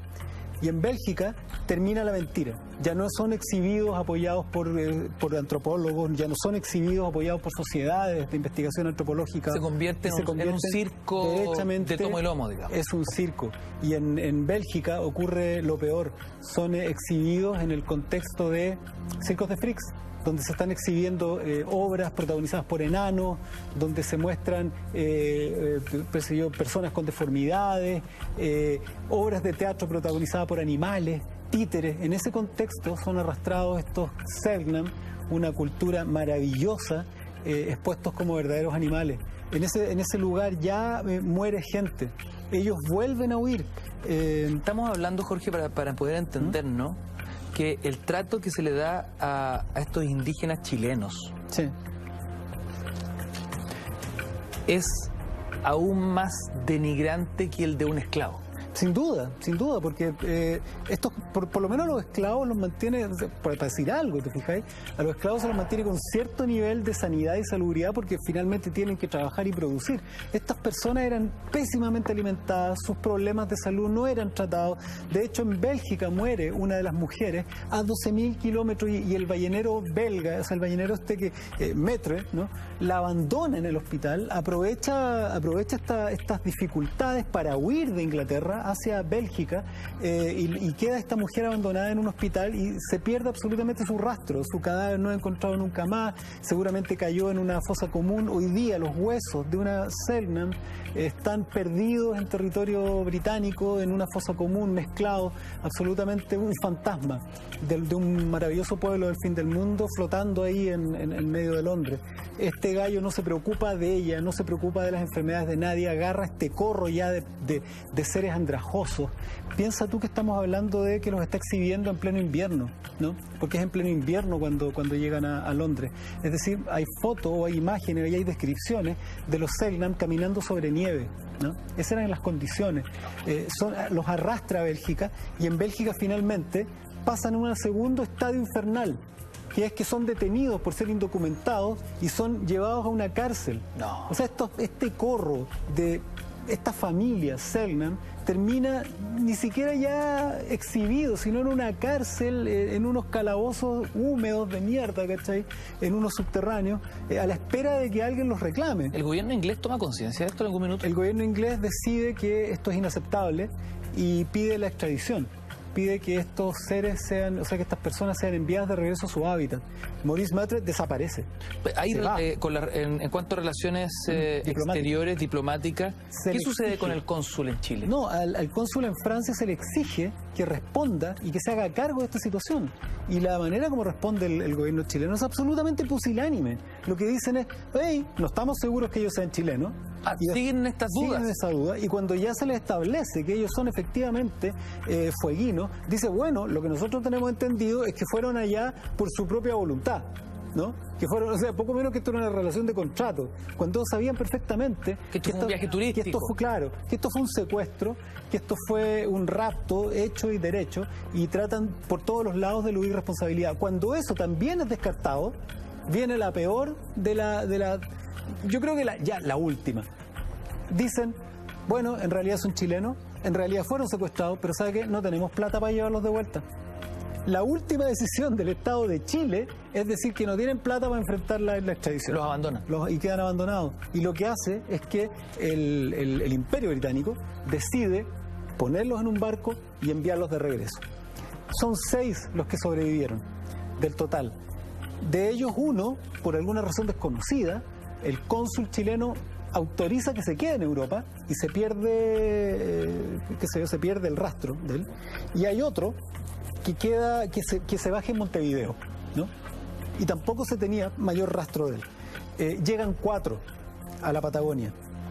Y llegan 4 después de todo este periplo espantoso, después de haber perdido a parte de su familia, de haber sido exhibidos, de haber sido puestos en una cárcel cuando llegan a la Patagonia, a su territorio, son tomados de su territorio y llevados a una reducción indígena, porque ya se había desatado la persecución Selknam y el despoblamiento de indígenas para la instalación de la industria ovejera.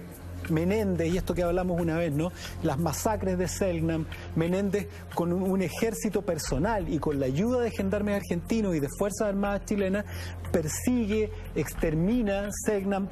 Recuerda. En complicidad con el Estado chileno. En complicidad. Él es de la famosa historia esta donde se pagaba 1 libra por una cabeza de Selknam y 1 libra por una cabeza con una teta de mujer. 1,5 libras, porque era más valiosa, porque podía tener más indios. Es la historia de McLennan, el chancho colorado, un irlandés que fue un criminal, fue el Manuel Contreras de la Patagonia, un tipo que está involucrado en masacres a tiro, un tipo que con sus ayudantes envenenó una ballena varada, que era la fuente de alimento de los Selknam, haciendo morir a una comunidad completa envenenada con estricnina, que son unos dolores horrorosos y una agonía pero que inimaginable durante horas. Es un genocidio tremendo. Finalmente, los salesianos deciden crear una comunidad para salvarlos. Y es en esa comunidad, y no te voy a imaginar dónde, no te voy a imaginar lo cíclica que es nuestra historia. Esa comunidad se hace, que en el fondo son campos de concentración, en Isla Dawson. La misma isla que después del golpe militar se constituye también en un lugar donde se van a concentrar presos políticos.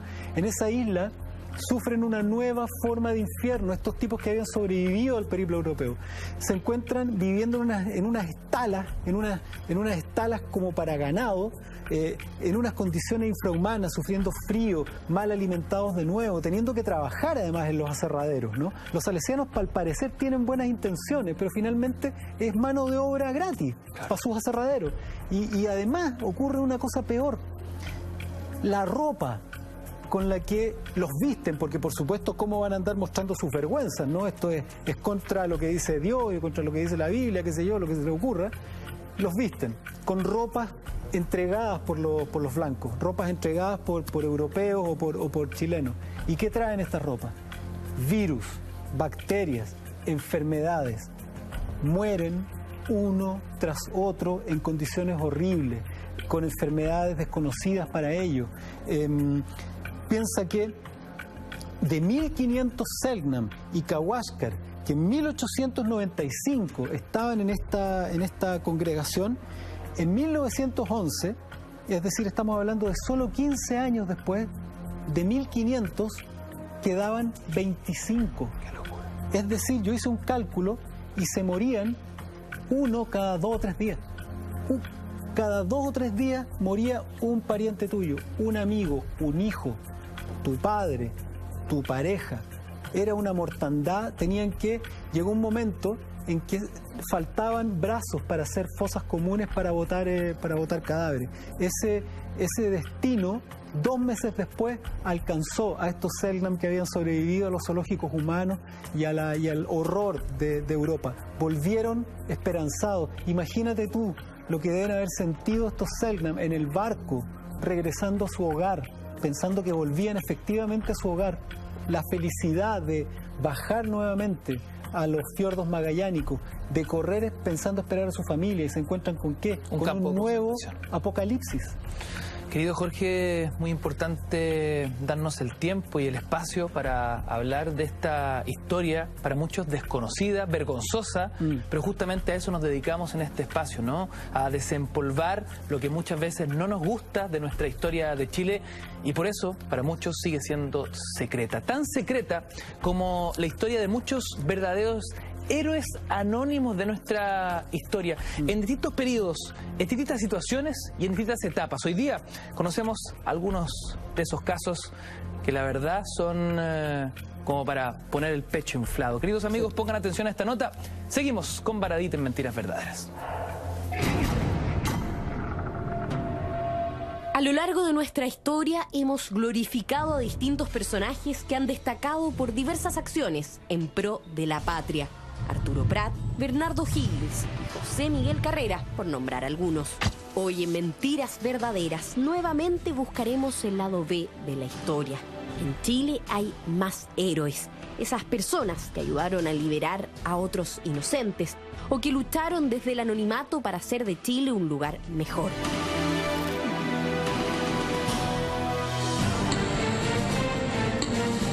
Partamos por las mujeres. ¿Sabías que en la famosa Guerra del Pacífico una mujer ayudó de manera excepcional a las tropas chilenas? Su espectacular historia la llevó a convertirse en una de las pocas mujeres militares de la época. En defensa de los trabajadores, 2 héroes anónimos salvaron las vidas de muchas personas indistintamente. El almirante Arturo Fernández y el teniente Antonio Lorenz Barrera negaron enfrentarse contra los obreros en la rebelión de Valparaíso y la matanza del Seguro Obrero, respectivamente. Pero hay más relatos que los sorprenderán. Historias de vidas que se sacrificaron e inspiraron a muchos chilenos y que hasta el día de hoy no han sido reconocidas. Esta noche, junto a Jorge Baradit, vamos a conocer esas historias.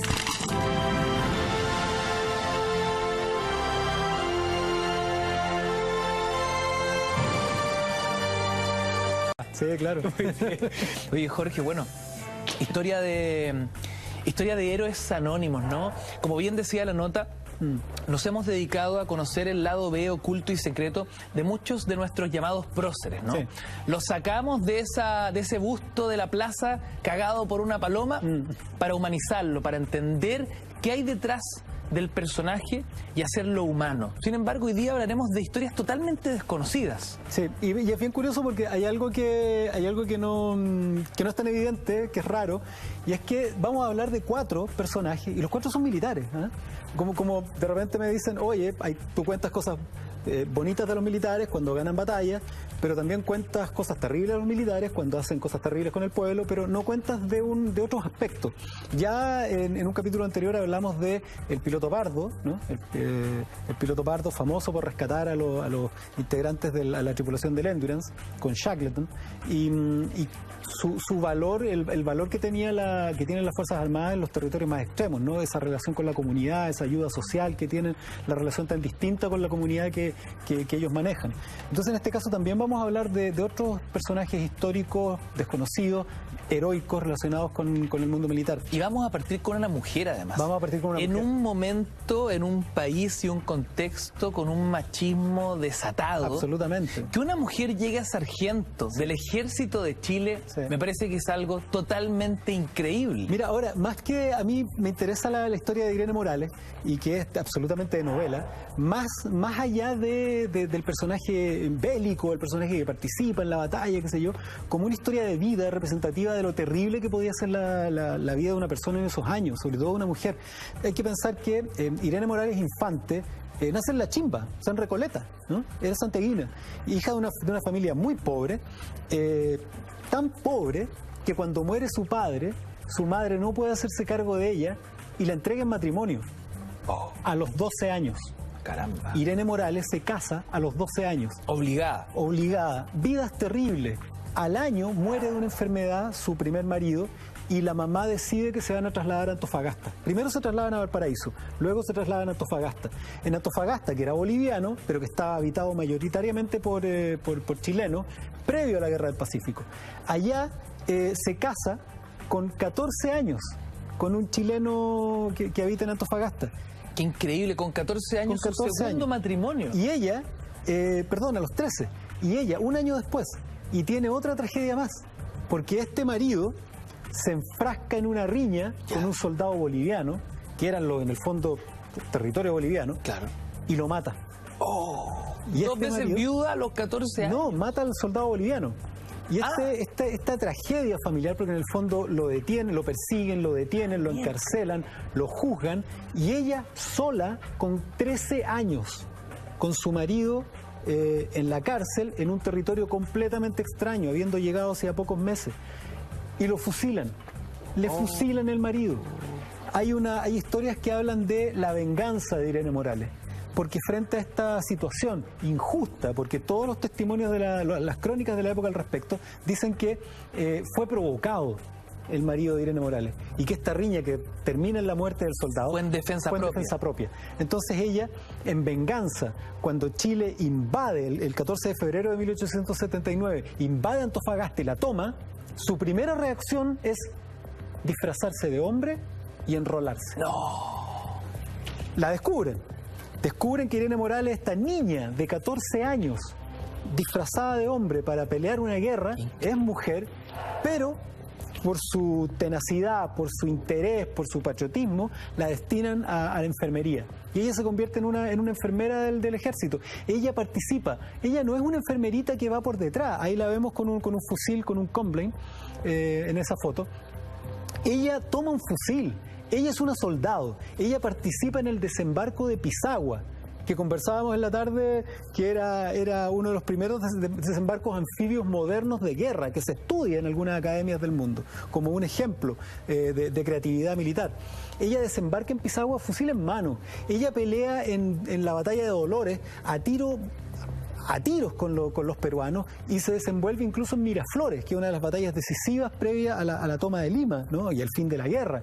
Es tal su valentía, su bravura, que se le permite, no habiendo sido se le permite usar uniforme del ejército para mujeres, y Manuel Baquedano, luego de la batalla de Miraflores, decide nombrarla sargento, en un hecho, como dices tú, absolutamente inédito.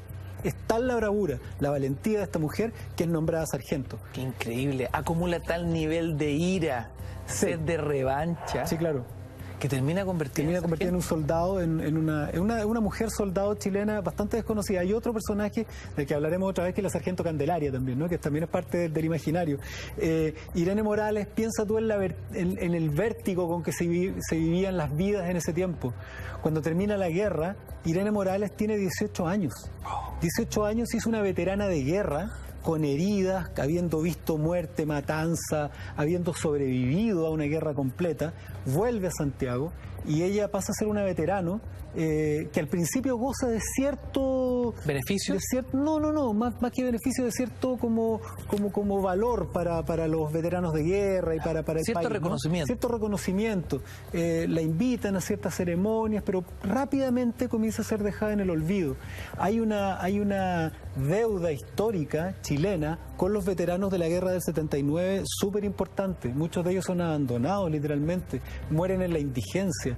La esposa del sargento Aldea, por ejemplo, muere en la pobreza más absoluta, abandonada por el Estado chileno. Irene Morales muere a los 25 años de pulmonía, también en la indigencia, abandonada en un hospital X. Incomprensible. De Chile, absolutamente incomprensible para su aporte. Estamos hablando de uno de los grandes nombres de la Guerra del Pacífico, considerando que era una mujer. ¿En qué batallas ella participa? Ella participa en el desembarco de Pisagua, como te digo, fusil en mano, no como enfermera atrás.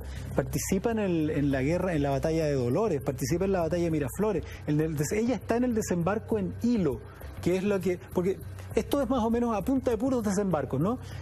Chile invade Antofagasta con un desembarco. Cuando consigue hegemonía sobre el Pacífico, después de derrotar a la independencia y capturar el Huáscar, desembarca también en Pisagua e inicia la campaña de Tarapacá. Luego desembarca en Hilo, en el puerto peruano más al norte, y ahí ataca, toma Tacna, después toma el Morro de Arica, y se dirigen hacia el norte, y participa ella en esa batalla también, en la batalla de Miraflores, que hoy día es parte de Lima, ¿no? El barrio de Miraflores y todo eso, en esa época era un sector ajeno, y esa batalla es cruenta, es espantosa, es a tal nivel terrible, que termina con saqueos de los soldados chilenos, quema de casas, una situación absolutamente descontrolada, donde incluso oficiales chilenos que intentaron apaciguar a los soldados resultaron muertos por sus propios soldados, porque el descontrol era tal de las tropas que fue muy difícil bajarle la espuma. Ahí, entre medio de eso,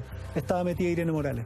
Jorge, no quiero ni pensar que su olvido de la historia de Chile es producto de su condición de mujer. No, sin duda que no. No, no, de más. De más que sí. Parece ser esa la razón, entonces. Yo creo que ella de todas maneras es hija del de la poca preocupación que tuvo el Estado chileno con los veteranos de la Guerra del Pacífico. Como te digo, muchos sufrieron un abandono terrible, muchos murieron en la indigencia, fueron pocos los que recibieron grandes beneficios o equivalentes al sacrificio que hicieron por el país.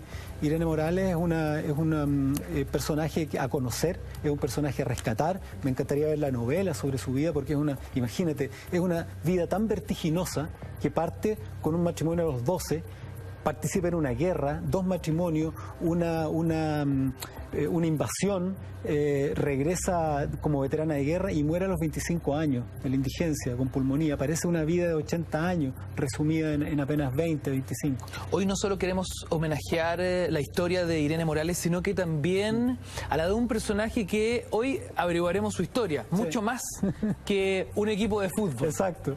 Varias veces me han pedido que hable de Arturo Fernández Vial. Mucha gente vialina de la zona, yo les mando un saludo a todos ellos. Ahí está, mira. Dicen que el Fernández Vial es el Colo-Colo del sur. Yo no estoy seguro de eso, repito algo que me dijeron. Pero fíjate que la gracia de Arturo Fernández Vial es que él participó en el combate naval de Iquique. Hay un momento que es clave en el combate naval de Iquique. Luego del primer espolonazo a la Esmeralda, salta Prat y el comandante muere. El capitán muere en la cubierta del Huáscar. Hay un momento en que la tropa chilena queda descabezada durante un momento y seguramente a muchos marinos se les pasa la pregunta por la cabeza: ¿qué hacemos ahora? Incluso el Huáscar retrocede y queda a la espera de que se rindan, de que digan algo, que algo pase. ¿Y qué es lo que pasa? Pasa que Arturo Fernández Vial, frente a la mirada atónita de los peruanos, trepa hacia el palo donde estaba la bandera chilena y los peruanos dicen: bacán, se van a rendir, van a arriar la bandera. ¿Y qué es lo que hace Arturo Fernández Vial? Saca un martillo y clava la bandera chilena al mástil donde estaba y se da vuelta, y hay un gesto que se indica como un gesto obsceno que le hace a los peruanos, que hoy día podríamos decir que fue un Pato Yáñez, ¿no? Para indicar que los chilenos no se rendían. Baja y se reinicia el combate, y ahí es donde el Huáscar espolonea por segunda vez. Esto me parece muy interesante. Podríamos decir que Arturo Fernández Vial creó el Pato Yáñez. No podríamos. O sea, ya no diríamos: te mandaste un Pato Yáñez, hiciste un Arturo Fernández Vial. Te mandaste un Fernández Vial, algo. No sé, no estoy seguro de la descripción del gesto, pero se me ocurre que pudo haber sido algo así, ¿te fijas? Pero hay algo hermoso de Arturo Fernández Vial, que él tenía una conciencia social poco usual. Cuando él va alcanzando estadios más altos de autoridad en la autoridad naval, se ve enfrentado a una situación bien terrible. Crece el movimiento obrero, con ello crecen las dificultades de los obreros y de los trabajadores chilenos. Aparecen las mancomunales, ¿no?, a fines del siglo XIX, sociedades de socorro mutuo, los mutualismos, porque estaban tan abandonados que ellos deciden organizarse, los obreros, para prestarse plata entre ellos, por si alguno tiene una enfermedad se le ayuda, mutualismo. Ese es uno de los primeros movimientos. De ahí surgen otros movimientos más ideologizados, pero esos son los primeros. Y hay un movimiento obrero de trabajadores marítimos en Valparaíso en 1903 que aboga, hace un paro, una huelga, para aumentar el horario de colación, una de sus indicaciones. Hay otras más, pero se reconoce más por esa. Y Arturo Fernández Vial, el Estado de Chile lo manda a reprimir esa huelga. Y Arturo Fernández Vial, que ya tenía ideas relacionadas con el anarcosindicalismo y con los socialismos vigentes en la época, decide conversar con ellos. Decide que la violencia no es la forma de enfrentar un movimiento o un alzamiento obrero, y decide dialogar con ellos. Se establecen canales de diálogo. Se consiguen, se supone, hay discrepancias históricas al respecto, ciertos avances, pero esto es interrumpido por la autoridad y se destituye a Arturo Fernández Vial, porque no es a la forma de parar una huelga, ¿no? No es a la forma de tratar a los rotos. ¿En qué termina todo esto? En que al cortar las vías de comunicación entre los huelguistas y el gobierno, que en el fondo estaban defendiendo los intereses de las navieras inglesas, se produce efectivamente una explosión social. Mira. Los huelguistas, de hecho, prácticamente se toman el centro de Valparaíso, intentan quemar el diario El Mercurio, intentan quemar algunas navieras, y ahí es donde se mandan tropas desde Santiago Bueno, Arturo Fernández Vial y su vía pacífica de solución es destituido del mando de la Dirección Marítima, del territorio marítimo se llamaba, y prácticamente después de eso viene una caída de su autoridad y termina con su retiro, ¿no? ¿Y qué termina esto? Con soldados enviados del ejército, enviados desde Santiago, que reprimen la huelga y matan a 100 portuarios, ¿no? O sea, esto termina como hemos contado otras veces, termina con el uso de la violencia, no con el diálogo que intentó Arturo Fernández Vial. Termina con la muerte de alrededor de 100 obreros, con 2 militares y con cientos de heridos en una de las primeras grandes masacres del siglo XX. Y hay que pensar cuál era la política de la época, hay que pensar cuál era la actitud y quién eran los protagonistas. El fiscal que investiga, militar, que investiga la masacre, dice que los obreros fueron los culpables de su propia muerte. Exculpa a los militares al mando y decide que esto fue responsabilidad absoluta del movimiento obrero de la zona, quitándole todo piso a la posibilidad de hablar de abuso de la fuerza y abriendo el paso y abriendo la posibilidad de que en el futuro se cometa el mismo error. Es decir, soldado, no hay ningún problema, porque está la Fiscalía Militar y los va a exculpar. ¿Sabes tú quién era ese fiscal militar? Roberto Silva Renard, responsable en 1907, él mismo, por su mano, de la masacre de obreros de Santa María. Arturo Fernández Vial no pudo estar ahí para detener a Silva Renard porque había sido destituido. Él se retira de la Armada y funda escuelas. Más de 11 escuelas de obreros fueron fundadas por Arturo Fernández Vial. Él forma ligas contra el alcoholismo, pro educación, pro deporte de los trabajadores, porque entiende que el alcoholismo era una de las grandes trabas y uno de los grandes problemas que sufría la clase trabajadora de este país. Él dedica el resto de su vida a la labor social y por supuesto que reniega de esta violencia con la que se trataba al pueblo obrero. Él es otro gran héroe militar chileno, por estas razones en particular.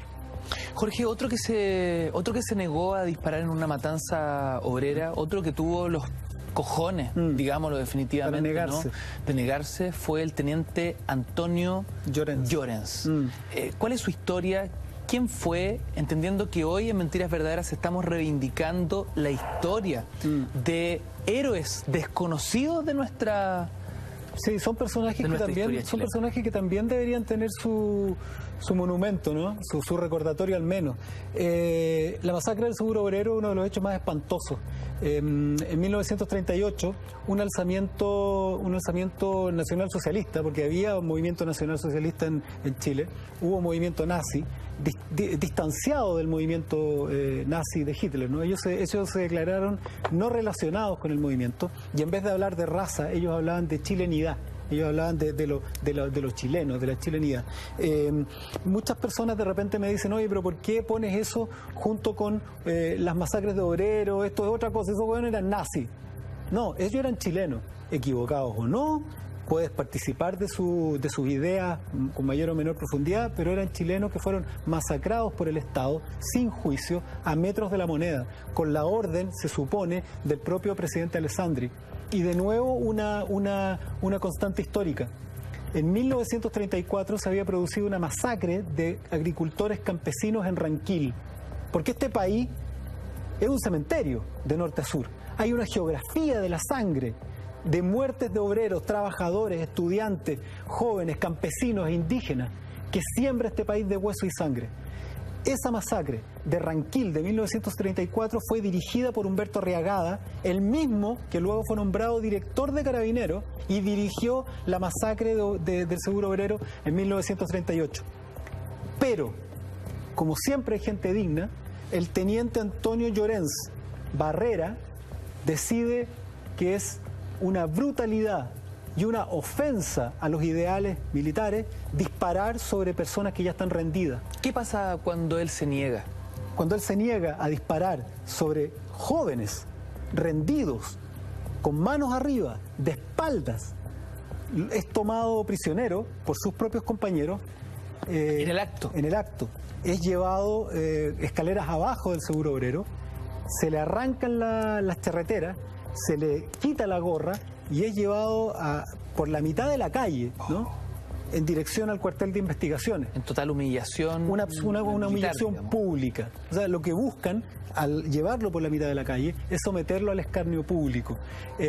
Por supuesto, frente a esta actitud maravillosa de alguien que decide no dispararle a gente, a jóvenes desarmados, el Estado chileno responde con la humillación, con darlo de baja, con encarcelarlo en el cuartel de investigaciones, someterlo a vejámenes en el cuartel de investigaciones y luego expulsarlo de una patada a esta persona que encarna, una de estas personas que encarnan el respeto y la dignidad por la vida humana, es castigado en este país. El teniente Antonio Llorens Barrera, me encantaría que hubiera algún descendiente de él para que hoy día esté viendo su nombre reivindicado y levantado a la estatura de un héroe, de una persona que es capaz de enfrentar la adversidad para defender principios de dignidad humana. Jorge, cuando me dices que Llorens Barrera se niega a disparar a estos jóvenes desarmados, ¿qué tan jóvenes eran? Estamos hablando de cabros de entre 18 y 28 años, estamos hablando de estudiantes, estamos hablando de que cuando estaban siendo masacrados, hay un testimonio de uno de los 3 sobrevivientes del Seguro Obrero, 4 sobrevivientes del Seguro Obrero. Alberto Montes es el que cuenta que cuando estaban disparándoles y matándolos, cuando cesan los balazos, él escucha que varios de ellos llaman a su madre, mamá. Eran jóvenes, eran personas que estaban estudiando, personas que estaban trabajando. Ese movimiento fue de clase media un poquito baja en Chile. No fue un movimiento elitista, ni aristócrata, ni mucho menos. Estamos hablando de jóvenes que fueron masacrados por el Estado chileno sin juicio, ¿no? Y con la anuencia de la Presidencia de la República, que estaba a 10 metros de distancia. Llorens Barrera, la historia no le ha dado ningún tipo de reconocimiento. No hay espacio. No hay ningún espacio para Antonio Llorens Barrera, por eso que hoy día, aquí en Mentiras Verdaderas, hay que decirlo, este es uno de nuestros héroes nacionales que hay que rescatar. Seguimos en este recorrido de la verdad imperdible que sabemos seguirá siendo viralizado enormemente a través de las redes sociales de Mentiras Verdaderas. Nos puedes seguir en Twitter, en Facebook, nos puedes seguir en Instagram y por supuesto en nuestro canal de YouTube. Ya somos Trending Topic hace un buen rato, pero es bueno recordárselo a nuestros amigos porque el hashtag está abierto, @BaraditMB, @Mentiras la Red, para sus comentarios y preguntas. ¿Quién fue Jorge Michel Nach? Este es uno de mis personajes preferidos. Lo estamos viendo en pantalla. Él tenía 19 años, ¿no? Michel Nach. Un saludo a Leila, su hermana, que ojalá esté viendo. Michel Nach ha sido, a diferencia de estos otros personajes que hemos, a diferencia de Antonio Llorens, sí ha sido reconocido. Hay una calle que lleva el nombre de Michel Nach. Él era un conscripto que llegó a Iquique en abril de 1973. Tuvo la mala suerte histórica de todos los que cumplieron 18 ese año de haber tenido que participar de uno de los eventos más sangrientos de nuestra historia, porque se obligó a muchos conscriptos, muchos pelados que no tenían idea de nada, a participar de masacres y violaciones a los derechos humanos dirigidos por viejos peludos, ¿no? que sí eran parte de este movimiento sedicioso que derrocó al presidente Allende. Sin embargo, Michel Selim Nach Sáez, que llega al Regimiento Granaderos número 2 de Iquique, con 19 años, es capaz de enfrentar su destino y su convicción como ya quisiéramos ver que lo hacen hombres de 40, 50, políticos, autoridades, ¿no? Que tienen una responsabilidad.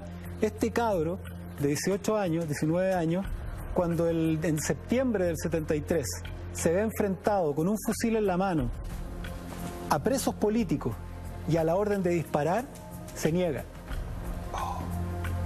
Cuando todo el país sabía que el movimiento militar sedicioso de la Junta de Gobierno era criminal, era despiadado, mataba gente a destajo, este cabro de 19 años fue capaz de, en medio de soldados, frente a oficiales, decir: yo no voy a disparar.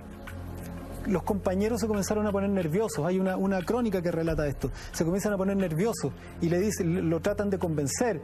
Y alguien lo toma porque él da un paso al frente y dice, no lo voy a hacer. Alguien lo toma. Increíble, transgrediendo toda la norma jerárquica militar, ¿no? Imagínate el miedo que sufría el país frente a la dictadura militar. Y este cabro joven de 19 años da un paso adelante y dice, yo no voy a participar de esto. Un compañero, cuentan, lo agarra, lo trata de tirar hacia atrás y él se suelta y dice, yo no soy un cobarde. Y se queda enfrente. ¿Qué ocurre? Por supuesto, es detenido, golpeado, vejado, tratado de la peor manera. Y él no se retracta. Es llevado a Pisagua, al campo de detención tristemente famoso de Pisagua. Y en ese lugar está prisionero durante semanas, hasta que el día 29 de septiembre de 1973, es decir, pocos días después, se hace una revisión de la gente y ocurre ese momento terrible, porque todos saben lo que viene, donde se piden voluntarios para hacer unos trabajos fuera del campo de detención. Eufemismo para decir algo malo va a pasar. ¿Cuándo queda confirmado? Cuando se ofrecen voluntarios y los militares a cargo eligen a los que ellos quieren, ¿no? Y entre ellos estaba Michel Nash, un cabro de 19 años. Es llevado fuera y el parte de Carabineros indica lo siguiente: 6 extremistas han sido muertos en el campo de confinamiento de Pisagua al intentar huir. La patrulla militar de seguridad les ordenó alto en varias oportunidades y les disparó primero tiros al aire, pero continuaron en su fuga, de modo que fueron abatidos. Qué locura. El informe y la investigación posterior indica que al menos 2 que formaban el grupo que había salido estaban por salud y por condición física imposibilitados de huir. Y se determinó que había sido un fusilamiento sumario. Hay que pensar en esos últimos momentos. Michel Nash tenía su familia en Santiago. Un ex conscripto hasta hace pocas horas tratado por la prensa y por... como un extremista. Y como un extremista. Esta persona que tuvo la dignidad de desobedecer una orden para no matar chilenos, para no matar a compatriotas desarmados, termina, imagínatelo en La Pampa, solo, sin su familia, 19 años. Hace 4 años atrás era un niño prácticamente. Yo no quiero imaginarme, no quiero pensar en qué cruzaba por su mente, su familia, su mamá. Dicen que tenía una carta de su mamá en el saco que le quitan cuando lo llevan a La Pampa. Está solo ahí. Están sus compañeros, pero está solo. Y es un niño. Y en ese momento se da la orden por personas que están absolutamente identificadas y es fusilado. Sus restos no fueron encontrados sino hasta 1990. O sea, se convierte en un detenido desaparecido. Michel Nash fue un detenido desaparecido. Su padre murió sin ver culpables llevados a juicio. Su familia trató de mantener viva la imagen de Michel, de demandar, incluso hay una demanda contra Augusto Pinochet Ugarte, llevada adelante por su familia. Michel Nash es encontrado en esa fosa famosa de Pisagua, que tiene un efecto revulsivo para la sociedad chilena, cuando mucha gente pensaba que todo esto era un cuento, que todo esto de los detenidos desaparecidos era un cuento de los comunistas, ¿no? Que esto eran unas mentiras para manchar al gobierno militar.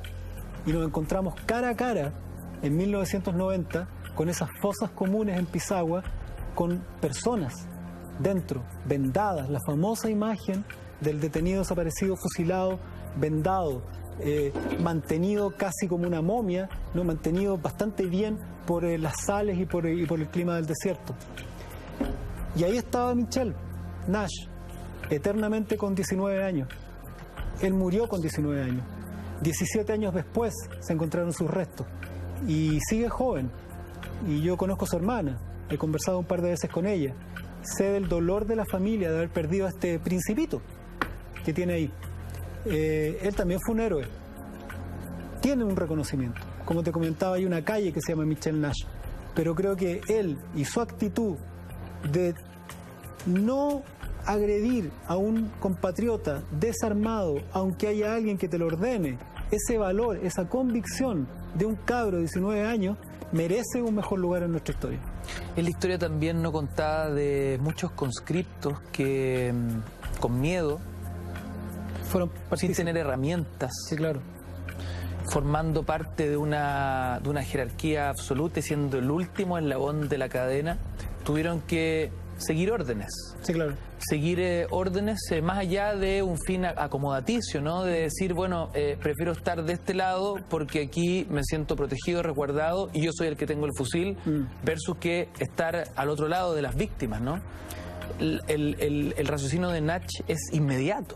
Ahora, yo creo que nadie podría acusar a los conscriptos que participaron. Yo por lo menos no podría hacerlo.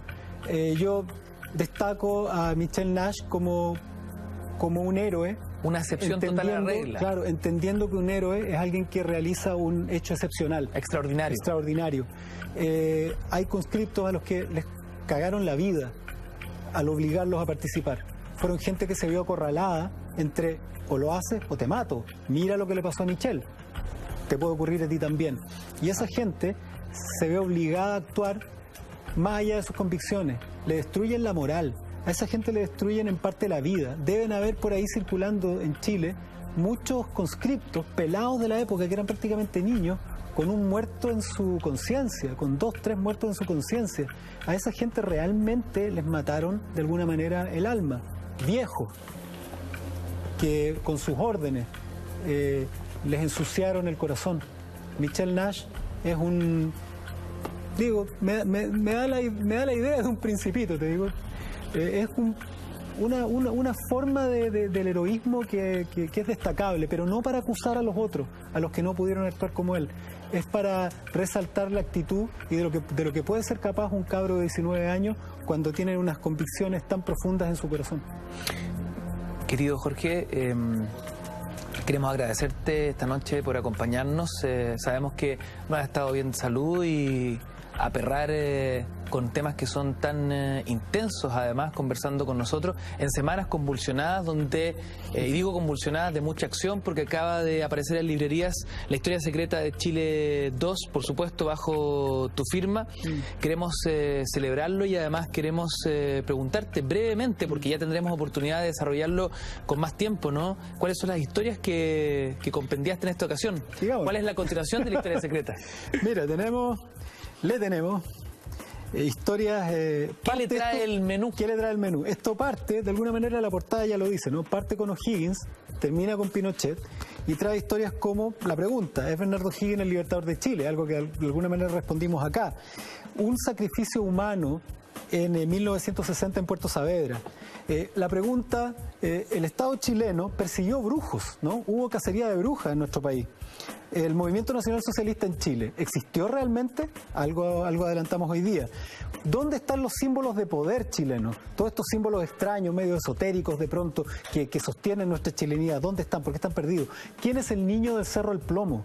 Este personaje que está en el Museo de Historia Natural, los secretos que hay detrás. No me diga más, porque esa historia secreta 2 tendremos oportunidad exclusiva de desglosarla acá en Mentiras Verdaderas. Jorge, gracias por tu visita. Y que era un encarguito de la casa, un secreto peruano sour maracuyá, se lo lleva para la familia Baradit. Gracias, Jorge, por estar siempre con nosotros. Nos reencontramos mañana a las 22:30 horas con más Mentiras Verdaderas. Bien así somos. Gracias por su sintonía. Hasta la próxima.